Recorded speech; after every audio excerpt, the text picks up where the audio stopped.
तो good morning दोस्तों, मेरा नाम साहिल कुमार है और मैं भी एनटीपीसी 2026 की तैयारी कर रहा हूँ। ठीक है, तो मैं आपको यहाँ पर ये बताने वाला हूँ क्योंकि मैं अधिकतर जानता हूँ कि सबका मैथ और रीजनिंग जो है उसमें मेरे ख्याल से एनटीपीसी में स्कोर करना सही है। ठीक है, तो मैं यहाँ मान के चलता हूँ कि आप ये सब कर सकते हैं। नहीं तो मैथ के वो प्रीवियस मॉक जैसे वो तो टेक्स्ट बुक पर पढ़े हुए, चाहे रीजनिंग का उसका भी टेक्स्ट बुक पर पढ़ा हुआ। मैं यहाँ पर मेन जो है वो जीके की बात करना चाहता हूँ। जीके देखिए, सोर्स तो बहुत सारा है, बहुत सारे सोर्स है, लेकिन पढ़ना क्या है ये एक्चुअली में हम लोग को भी नहीं पता। ठीक है, तो यहाँ पर मैं आपको ये बताना चाहता हूँ कि कैसे जो परमार सर का जो एसएससी जो क्लिप वो डालते हैं उनकी हेल्प से हम लोग कैसे जो टॉपिक है रिवाइज कर सकते हैं। जैसे वो तो वन शॉट तो डाल रहे, चाहे जी के ये जियोग्राफी का हो, पॉलिटी का हो, इकोनॉमिक्स का और हिस्ट्री का हो, उन्होंने तो वो करवा रखा है। फिर करेंट अफेयर्स का मैं आपको बताऊं कि कैसे करना है और कितना करेंट अफेयर्स लेकर के चलना है। मैंने एनटीपीसी 2025 का एग्ज़ाम दिया था जिसमें मेरे जीके में 22 आए थे। मैं मानता हूँ कि ये कम है, लेकिन मैं भी इसको अपने साथ बढ़ाना चाहता हूँ। जैसे आज 22 है तो मैं इसको सोच रहा हूँ कि कैसे भी करके 2000 जो आने वाला है मैं इसको 30 लेके जाऊँ 40 में से, और 40 में से 30 बहुत ज़्यादा स्कोर माना जाएगा इस करेंट अफेयर्स जो कि इररेलेवेंट है, पता नहीं कहाँ से क्या पूछ देगा, क्या करना कुछ मुश्किल है ये। तो इसलिए मैं भी एक स्टूडेंट हूँ आप ही की तरह, और मैं भी इस करेंट अफेयर्स को मतलब आप ही के सामने ये सब पढ़ करके मैं साथ में ही कैसे भी करके लाना चाहता हूँ। ठीक है, मैं परमार सर के क्लिप्स के जो जो वो नोट्स प्रोवाइड कर रहे हैं, जो फिर वो अपने परमार सर के मेन चैनल पर जो फिर उन्होंने पॉलिटी दिया रखा है, या फिर इकोनॉमिक्स का वन शॉट है, हिस्ट्री का है और ये जियोग्राफी का है, इन सब की हेल्प से मैं अपना करूँगा जो रिमेनिंग जो बचे हुए दिन हैं उनकी हेल्प से। ठीक है, तो ये बेसिकली एक है कि मैं 15 दिन का चैलेंज लिया जिसमें कि मुझे ये सब कंप्लीट करना है। मैं अपना ये इसमें दिखाऊंगा कि किस तरीके से मैं कंप्लीट पॉलिटी करता हूँ, कंप्लीट इकोनॉमिक्स करता हूँ, कंप्लीट हिस्ट्री करता हूँ, कंप्लीट जियोग्राफी करता हूँ। और जैसे परमार सर का जो क्लिप पर जो वीडियो आ रहा है जो कि इम्पोर्टेंट टॉपिक के कहने का मतलब जैसे क्लाउड्स का उन्होंने ये वीडियो डाल रखा है, रॉक्स का डाल रखा है, जियोग्राफी में बहुत सारे डाल रखे हैं।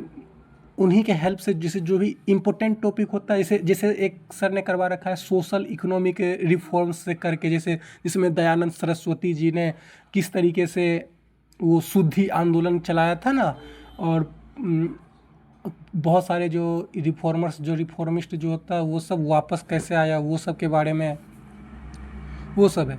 तो बेसिकली मेरा ये कहना है कि मैं जीके का जो है इस बार वो कैसे मैनेज करूँगा, वो पूरी जर्नी जो है मैं इस परमार एसएससी सर जो क्लिप्स है उनके द्वारा, और एक जो परमार सर के जो भी वो वन शॉट आ रहे हैं वो लगाऊंगा, और करेंट अफेयर्स जो मैं वो कुमार गौरव सर के वो 5 मंथ के करेंट अफेयर्स। तो करेंट अफेयर्स से मेरा ये है, देखो मैंने जहाँ तक आरआरबी की नोटिस किया है ग्रुप डी को छोड़ के, क्योंकि ग्रुप डी में वो 2020 से लेकर के 2025 तक का पूछे थे। ठीक है, तो देखो भाई यहाँ पर मैं 2020 से 2025 ग्रुप डी का क्यों कह रहा हूँ। सबसे पहली बात, ये जो 2020 का जो ग्रुप डी का एग्ज़ाम था, मतलब जो 2020 का जो था ना वो 2025 में हुआ ना, इधर ही लेटेस्ट हुआ है 2025 का। ये 2000 मतलब फॉर्म इसका 2022 तक मैं भरा चुका था। ठीक है, तो मैं ग्रुप डी को लेकर नहीं चल रहा हूँ, मैं चल रहा हूँ एनटीपीसी को लेकर के। ठीक है, एनटीपीसी में जो करेंट अफेयर्स आएगा वो रिसेंट मेरे ख्याल से 6 मंथ बहुत है, मतलब अगस्त से लेकर के जनवरी तक करना ये सफिशिएंट है मेरे अकॉर्डिंग। तो मैं कुमार गौरव सर का अगस्त, सितंबर, अक्टूबर, नवंबर, दिसंबर और जनवरी उनकी एक एक जो वीडियो आती है वो वाली वीडियो ने, जैसे वो क्या करते हैं ना, जैसे 1 से लेकर के 7 दिन अगर पढ़ाएं तो वो जब वो संडे आता है ना तो उस दिन वो जितना वो 7 दिन में पढ़ाए हुए हैं उन सब का क्वेश्चन को रिवीजन करवाते हैं। तो मेरा बेसिक वही है कि मैं उसी का रिवीजन करूँगा और जो भी क्वेश्चन मुझे अच्छा लगेगा मैं उस क्वेश्चन को निकाल करके एक कॉपी में लिख लूँगा और उसी को मैं अच्छा से पढ़ लूँगा। जैसे जैसे मैंने किया हुआ है, मैं बता रहा हूँ, मैंने अक्टूबर तक कर लिया है। मैं आपको बता, जैसे देखो यहाँ पर ये रमन मैग्सेसे से अवार्ड 2025 मिला था। हम लोग को पता है कि वो एडुकेटेड गर्ल वाली संस्था को जो इंडिया की थी उसको मिला था, लेकिन 2 और मिला था जिसमें सहना अली करके जो मालदीव्स की थी उनको भी मिला है, और फ्लेमिंगो एक पर्सन है, उनका पूरा नाम यहाँ नहीं लिखा हुआ क्योंकि मेरे को पूरा नाम से क्या मतलब है, जब वो फ्लेमिंगो दिखेगा फिलीपींस का है मैं मार दूंगा। तो मालदीव्स की एक सहना अली है और एडुकेटेड गर्ल्स इंडिया की जो है उसको मिला है और फ्लेमिंगो फिलीपींस को मिला है। तो इस तरीके से हम लोग को करना है। जैसे champions of the earth award है, इंपॉर्टेंट है, जो कि जूनियर में मिलता है और सीनियर मिलता है। सीनियर में सुप्रिया साहू को मिला जो कि इंडिया की है, और जूनियर में भी मिला है Jinali Modi, J for junior, J for Jinali, फिर जे फॉर जोसेफ, और एक मिला है नियोमी फ्लोरे जो कि कहाँ की है, यूएसए की है। तो जो मुझे इम्पोर्टेंट लगेगा मैं उसी में करूँगा। मैंने ऐसे करके लगभग अगस्त का कंप्लीट कर दिया है, सितंबर का कंप्लीट कर दिया है, अक्टूबर कंप्लीट कर दिया है। मुझे बस नवंबर, दिसंबर और जनवरी का कंप्लीट करना है। मैं ये तीनों भी कंप्लीट करके और मॉक दूंगा। और साइंस रह गया, हाँ एक साइंस भी है। तो साइंस बेसिकली देखो, और एक कंप्यूटर भी है। तो साइंस की बात करें, फिजिक्स, केमिस्ट्री, बायो, अगर मान के चले पिछली बार के पेपर में तो मुझे जहाँ तक लग रहा है कि नहीं पूछा गया था एनटीपीसी में साइंस, लेकिन क्या पता पूछ ले।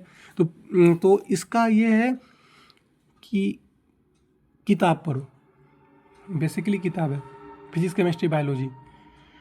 और परमार सर के तो यह परमार सर हो गया या फिर बहुत सारे टीचर जो है इन्होंने करा रखा। आप फिजिक्स, केमिस्ट्री, बायोलॉजी कहीं से भी कर सकते हैं। और बचा कंप्यूटर, तो कंप्यूटर तो ग्रेजुएट वाले में 7 से 8 क्वेश्चन आएगा, इसमें नो डाउट। अंडर ग्रेजुएट में पिछली बार 2 क्वेश्चन आया था, या फिर किसी में 3 क्वेश्चन भी आ गया था। तो 7 से 8 क्वेश्चन है। तो मैं इसका क्या करूँगा, तो एक RBE जो है, शुभम जैन सर का जो RBE रेलवे करके चैनल है, उन पर एक मैम है, मैम का मेरे को नाम नहीं पता, मैं इन्हीं से, वो 8 घंटा की वीडियो है, मैं इन्हीं से कंप्लीट करूँगा। तो बेसिकली मेरा ये है। और मैंने पढ़ रखा है, मैंने नोट्स भी बना रखा है, चाहे हिस्ट्री हो, ज्योग्राफी हो, पॉलिटी हो। जैसे मैंने हिस्ट्री का नोट्स नवीन सर से बना रखा है। ज्योग्राफी का नोट्स मैंने ये एक CDS जर्नी करके चैनल है अनुराग सर का, उन्हीं से बना रखा है। मैंने पूरा उनका अच्छा से एकदम ख़त्म, क्योंकि वो फ्री में प्रोवाइड किए हुए थे, मैंने उनका नोट्स बना करके पूरी अच्छी तरीके से बना रखा है। पॉलिटी का मैंने परमार सर का बनाया है, और थोड़ा सा वो जो नायक 2.0 नवीन सर का था ना, उनका थोड़ा मोड़ा जो था वो बेसिक उन्हीं से मैंने कंप्लीट किया, लेकिन ऐसे पूरा परमार सर से। हिस्ट्री हो गया, ज्योग्राफी हो गया, पॉलिटी हो गया, और इकोनॉमिक्स के लिए मैंने, देखो मैं इकोनॉमिक्स के लिए मैं आपको दिखाता हूँ। जैसे एक यहाँ पर, हाँ देखो ये इकोनॉमिक्स के लिए है, हाँ बेसिक, ये देखो पूरा नोट्स बना रखा है मैंने, बस रिवीजन ही मैंने हो रखा है। हाँ एक देखो, एक इम्पोर्टेंट बात जीके में बता रहा हूँ, बजट 2025 से 26 जो इस बार रिसेंट आया है ना, आपको जिनका ठीक लगे आप उनसे पढ़ लो। पक्का बजट 2025-26 से क्वेश्चन रहेंगे। मैंने मॉक दिया हुआ है, लगभग 4 से 5 क्वेश्चन, 40 क्वेश्चन में से 4 से 5 क्वेश्चन ये बजट से ही था, बजट से क्वेश्चन था, और ये रहेगा इस बार भी 4 से 5 क्वेश्चन रहेगा। तो आपको जिधर से भी बजट लगता है करने का करिए, और लेकिन अच्छा से करिएगा, जिससे कि आपको एक क्लैरिटी रह सके कि जैसे डिफेंस पर कितना पैसा खर्च हुआ, पेट्रोलियम एंड इंडस्ट्रीज पर कितना पैसा खर्च हुआ। तो ये सब जो है ना, ये इम्पोर्टेंट होता है, ठीक है। तो हम लोग को इसको लेकर के चलना है। तो थैंक यू गाइस। अगर आप लोग को लगा कि, क्योंकि देखो मैं एक स्टूडेंट भी हूँ, मुझे पता है कि आप लोग में मतलब, क्योंकि अभी एनटीपीसी का पेपर इतना जल्दी हो गया, किसी को कोई आइडिया नहीं कि कैसे क्या करना है, क्या करना है, क्या करना है। मुझे बस लगा कि मुझे बोलना चाहिए, इसलिए मैं आप सबके सामने ये बात रखा हूँ। अगर आपको सही लगता है तो आप सपोर्ट करना, अगर कुछ भी हो रिप्लाई करना, कमेंट करना। थैंक यू, बस और क्या कहना चाहता हूँ। Thank you guys.